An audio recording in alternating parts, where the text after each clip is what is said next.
Welcome to SL Tonight. You've just crossed the threshold where the ordinary ends and the unexplained begins. Tonight, we invite you to take one step further into a world where tomorrow's shadows reach back into today, where the mind can bend reality, and where every story dares you to ask, what if this were true? Sit back, keep your eyes on the screen and your mind wide open, because tonight, we present another tale from the edge.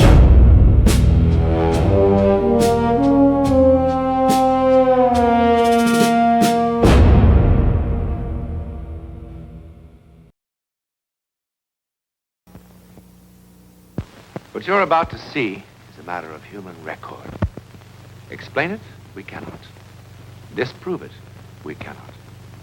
We simply invite you to explore with us the amazing world of the unknown, to take that one step beyond.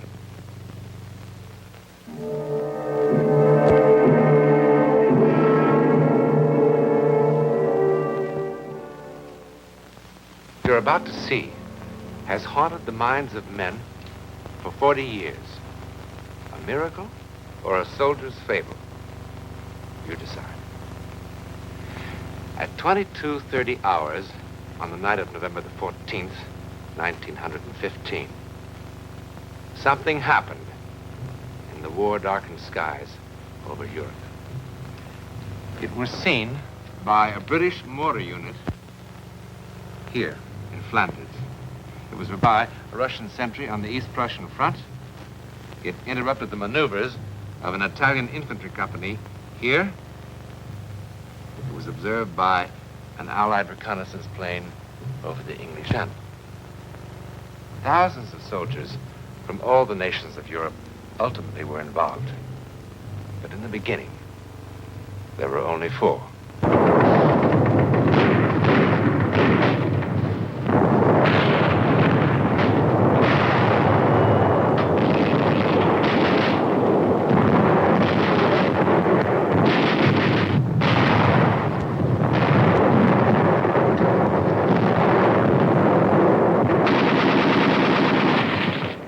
4 French soldiers, an unimportant patrol on a trivial mission, set out on this gloomy November night in 1915 to attack a minor mortar position, kill a few enemy soldiers, and return to its lines.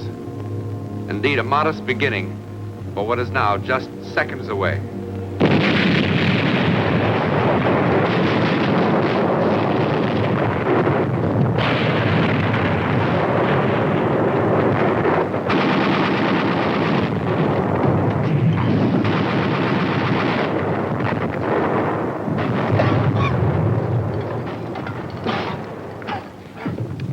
Think of all the pleasant things a man of my sensitivity could be doing tonight. Watching the ballet, playing the piano, enjoying vintage wines. A night like this is good for only 2 things, picking pockets or making love. And on your feet.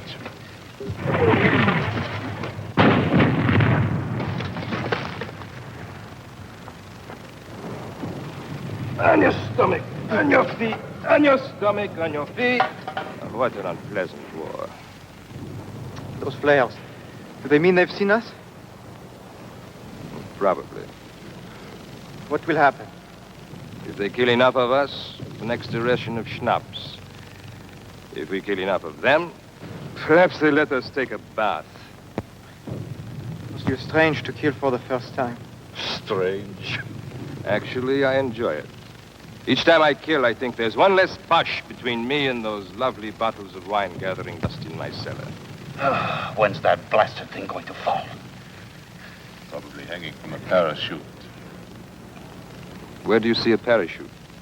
How can it just hang there? It's so bright. Come on. Burn up. Fall.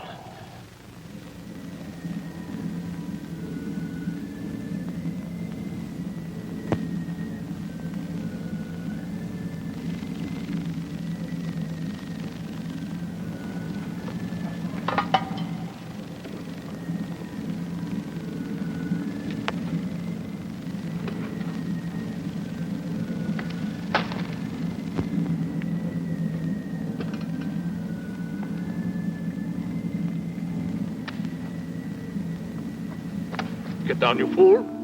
Get down, you'll get your heads blown off. Come back here. Come back, pick up your guns. Come back here. What are you running from? It is only a dirty bush. Think it is just a flare.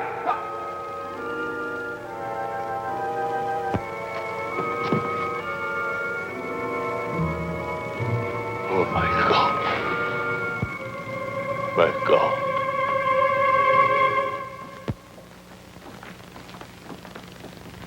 On your feet, you up. At ease, as you... No need for formality. I'm Captain Tremaine of the Adjutant General's office. I've been appointed to defend you at your court-martial tomorrow.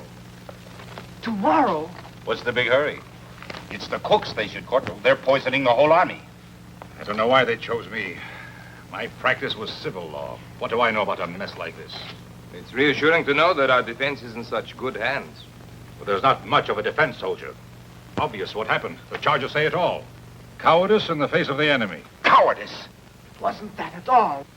Quiet. Show respect. But I wasn't afraid. I mean, I was at first, but it wasn't that.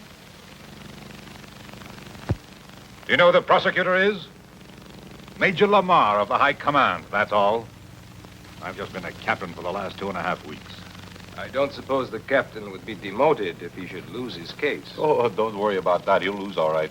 It's bang, bang, bang for us. Well, how can I win? It's all here in black and white. At a time when the Boche are defeating us everywhere, Lamar will eat me up alive. Well, I'll do the best I can. But you'll have to be absolutely honest with me. No need to hold back anything. Sergeant Vai, look at this record. I just don't understand it. The Croix de Guerre. What happened? How could a brave man like you run from the enemy? Ask the others. I'm asking you.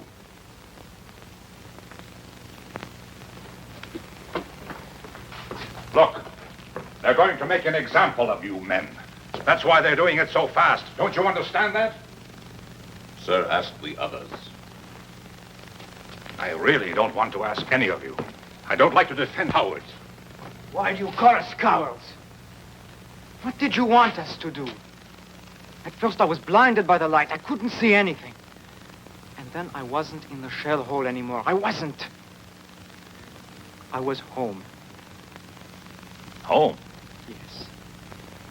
I was home. No, it wasn't my imagination. I was really there. It was morning. I was in the kitchen. Mama was pouring milk for breakfast. And Papa was putting on his working shoes and talking about the day's work. My little sister was there. And through the window I could see the sun, the way it hit the fields. And a flock of birds. I was home. And I was happy. And then I felt the rifle in my hand and I thought, what am I doing with this? So I threw it away. I was home. In the middle of the battle, a light blinds him and then he's at home. Has a doctor examined this boy lately? Look, why don't you let us alone? Did we ask for you? No, and I didn't ask for you. All right, then, goodbye. There is no way to speak to an officer. Get him out of here! Pauline, shut up or I'll bat your head in. Do you want to know where I was? Well, listen to this, Captain Fancy Pants. Let me tell you where I was. I was on the deck of the Montez. A rusty little freighter carrying pig iron from South America to Marseille. Flopped on the forward deck, just taking it easy. I never felt like that in my whole life. I was free. I could breathe. There was nobody in the world that I wanted to punch in the mouth. I wanted to stay like that for 100 years. A part of everything. Everything. Tell me I wasn't on that boat. And I'll make you eat all those pencils.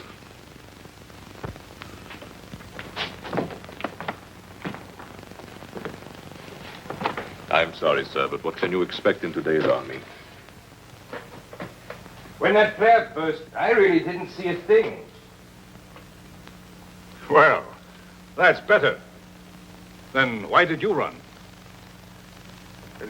Somehow the air had changed. It had become soft and warm like a summer's night. In November? Oh, logic told me it was freezing cold. And yet I felt a warm breeze on my face, and my feet were no longer cold. And the air was suddenly filled with all sorts of remarkable scents. Tangerines, night flowers, dust, the way it settles after it's been watered down. And I think even incense. The kind my aunt used to burn under her favorite saints in church. Feast of odors after the stink of war. I felt an exaltation, a love of life.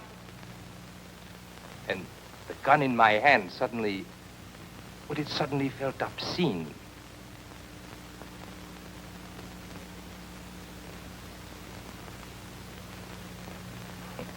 Obscene.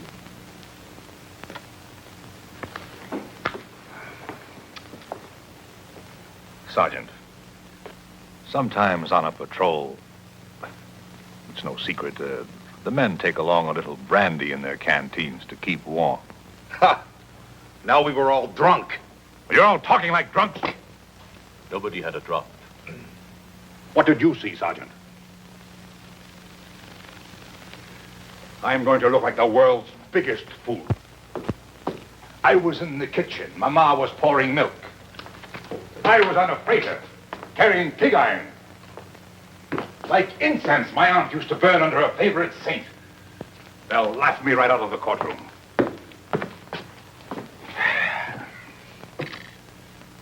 All right, let's begin again. Do not attempt to adjust your set. We're controlling the transmission. For the next few moments, we are pausing this tale of the unknown, while we share something equally strange, a few books that may alter your perception of reality. Please stand by. Looking for stories that'll keep you up at night? SL Tonight presents 3 terrifying collections straight from the vault. Tales that terrify, on record. Tales from the vault and papers from the vault.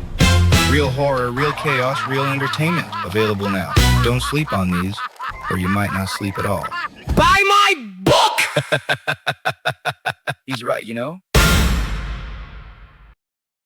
We now return to our regularly scheduled journey into the world that lies just beyond what we call normal. We now return control to you again. You from the testimony of your men, Sergeant. Let me see. Ah, yes. It wasn't what I saw or smelled, but what I heard. The light could have come from many things, but not the singing.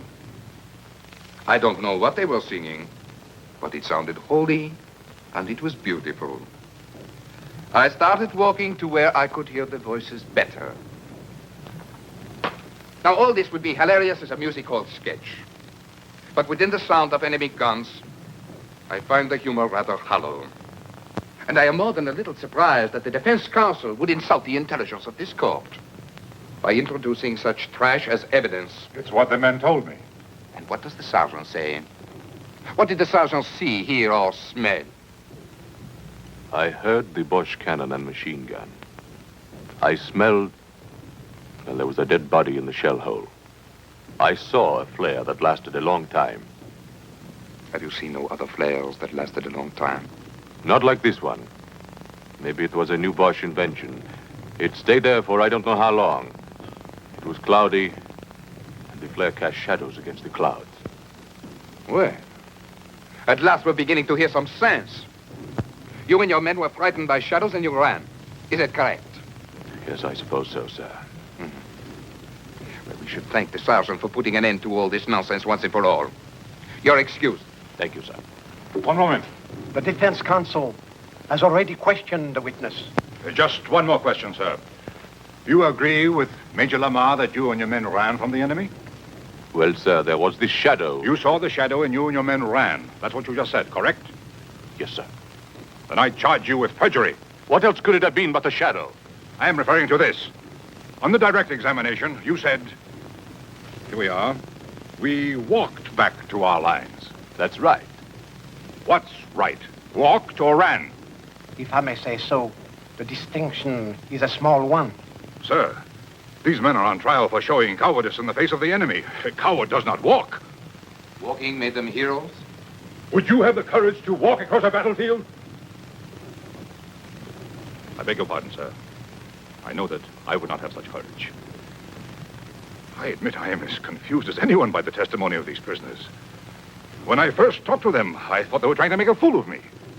And what made the captain change his mind? Nothing, but that there's an incredible sincerity about these men. It has been my experience that men on trial for their lives are always incredibly sincere. Nevertheless, I insist that the records show that they walked.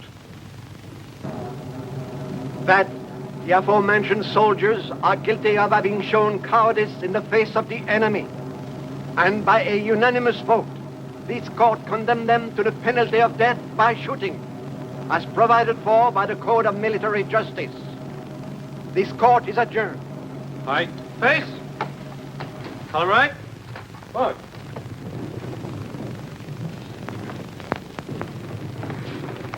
Cheer up, Captain. You did a good job. Better than they deserved. Are you sure that's all it was, sir? All what was? I mean what the sergeant said, that the shadow was caused by a flare. Of course. The rest is rubbish. Be sensible. What else could it have been?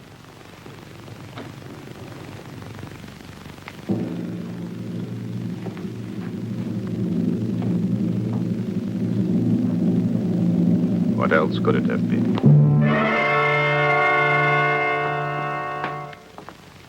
Good morning. Is it? It's difficult for us to tell down here. I'm going to see the commanding general and try to get a stay of execution.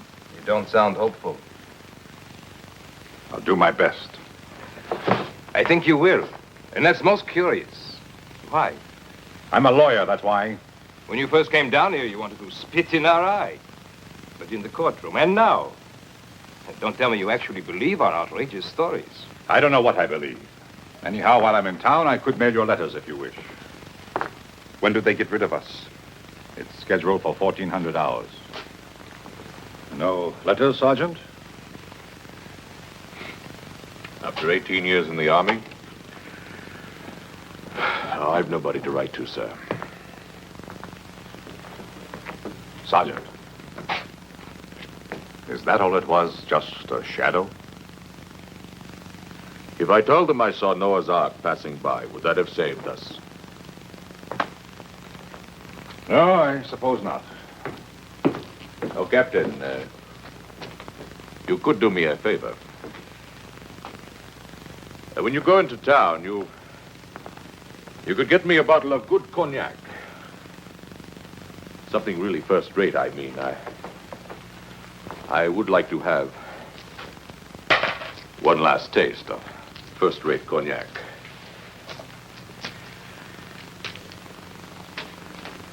Of course. It wasn't the shadow. And I don't imagine things. I'm as hard-headed as an ox. What I saw, I saw. When I looked up, the flare was still burning bright. And there, as big as the sky itself, was the face of the first man I ever killed.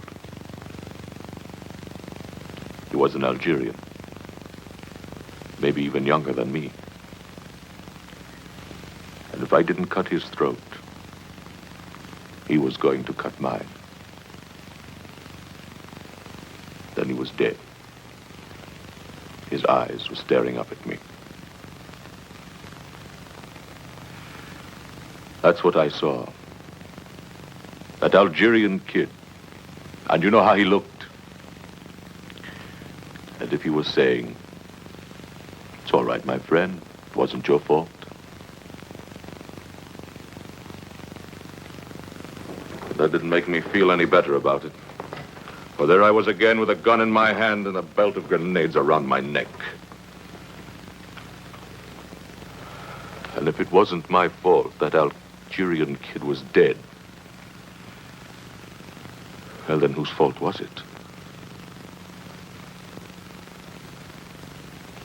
You think I would say something like that in court and let them laugh at me, too?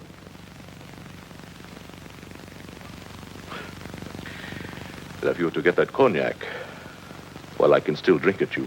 Better hurry, sir.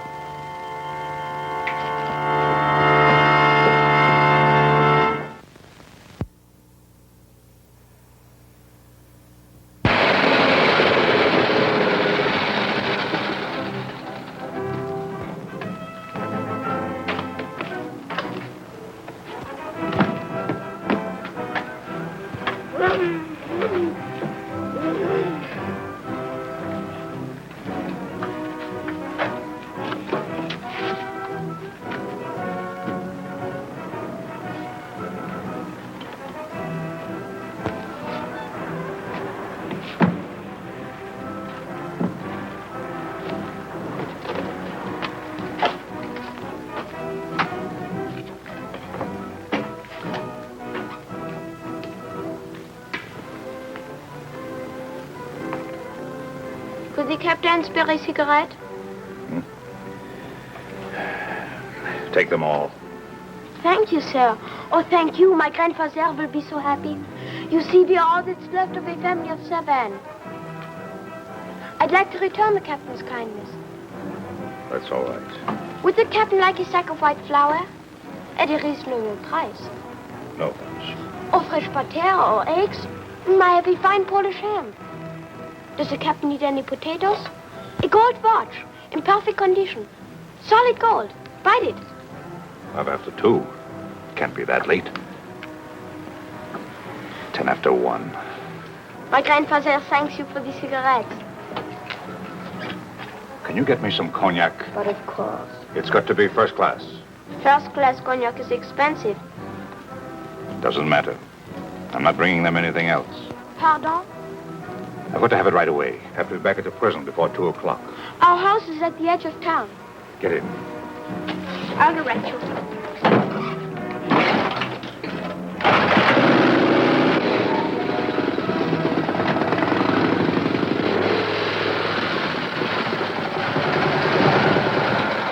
The Bosch are just a few kilometers behind those woods. So pretty soon you'll be able to sell them potatoes and ham and butter. I am learning a few German words. It's a difficult language.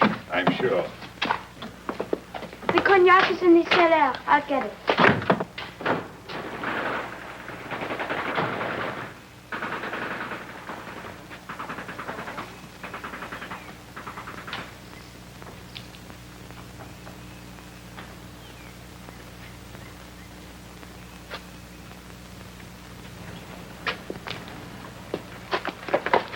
You do not need a gun. I threw mine in the river. I've been walking through the trees for I don't know how long. I'm tired. Very tired. For me, the war's finished. Let someone else call Reddy, Abe, and let someone else call fire. And let someone else watch 10 young soldiers of the fatherland fall dead on the parade grounds. What? Warning to cowards, says the field marshal. An example. Let someone else do it. What are you talking about? What if they were telling the truth? What? Cowards. They didn't look like cowards. What are you talking about? What if each one really did see something? See something? What? You wouldn't believe me. See something? What? Where? What? There will be no execution until further notice. I'll give you my reasons later. Yes, I sent you an official order. When were you meant to be executed? Sometime late today. Operator. Operator. I want to talk to someone in the International Red Cross. Someone with authority to contact the German commander of this sector. Hurry. This is an emergency. Of everything that happened, perhaps the final miracle was the chance meeting of two enemy soldiers because a sergeant wanted a taste of cognac. Within 24 hours, similar reports were coming in from all over Europe. Actually, no one was ever sure of what happened in the sky that dark November night. Ours is one version of the story. There are many others. But the one fact to remember is that more than 1,000 men did see or sense something. In any event, it is a matter of public record that for a while, men could not kill each other. And in the end, if all else is false, that is miracle enough.